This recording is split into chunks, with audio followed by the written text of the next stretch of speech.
Albert Einstein once said, everybody's a genius, but if you judge a fish by its ability to climb a tree, it will live its whole life believing that it is stupid. Ladies and gentlemen of the jury, today on trial we have modern day schooling. Glad you could come. Not only does he make fish climb trees, but also makes them climb down and do a 10-mile run. Tell me, school, are you proud of the things you've done?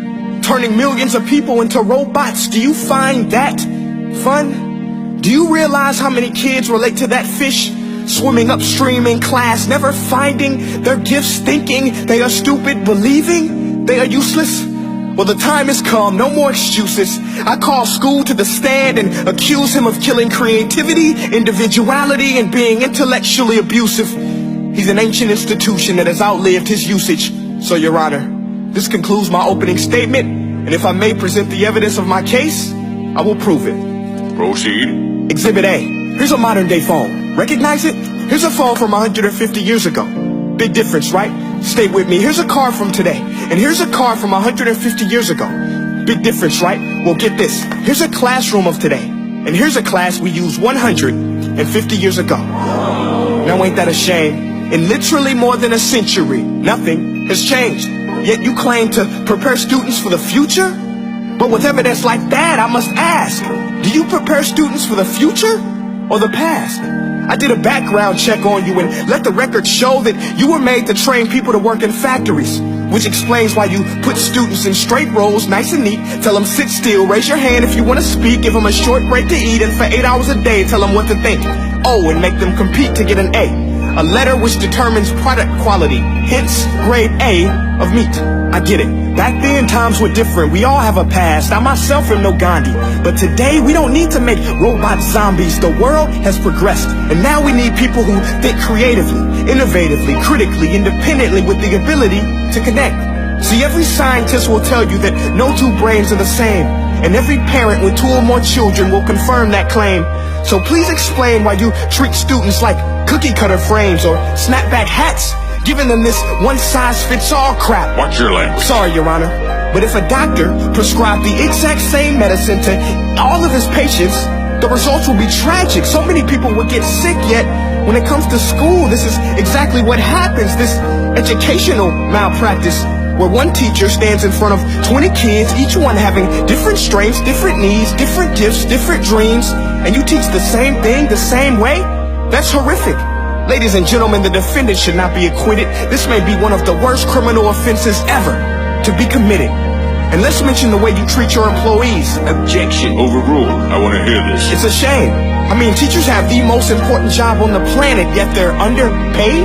No wonder so many students are short-changed. Let's be honest, teachers should earn just as much as doctors, because a doctor can do heart surgery and save the life of a kid, but a great teacher can reach the heart of that kid and allow him to truly live. See, teachers are heroes that often get blamed, but they're not the problem. They work in a system without many options or rights. Curriculums are created by policymakers, most of which have never taught a day in their life. Just obsessed with standardized tests. They think bubbling in a multiple choice question will determine success. That's outlandish. In fact, these tests are too crude to be used and should be abandoned, but don't take my word for it. Take Frederick J. Kelly, the man who invented standardized testing, who said, and I quote, "These tests are too crude to be used and should be abandoned." Ladies and gentlemen of the jury, if we continue down this road, the results will be lethal.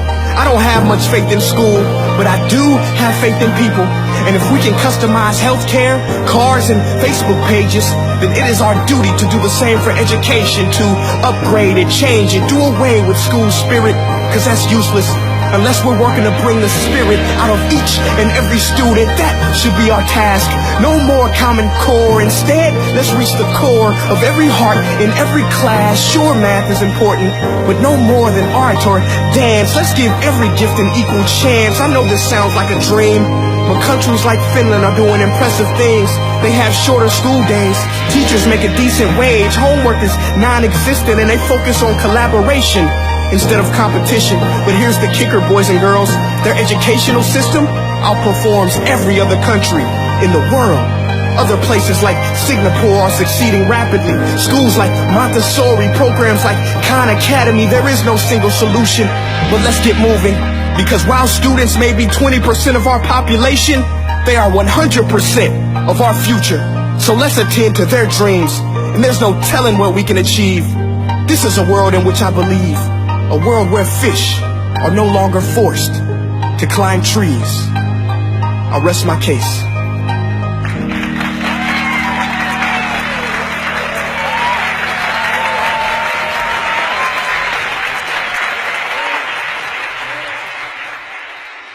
Hey guys, my name is Prince EA, and I want to say thank you so much for watching my video. But now, I want to know what you think. How can we together create a more efficient, effective, and just better future of learning? I want you to visit nestday.com/preorder the future and share your thoughts and ideas on the topic. Peace.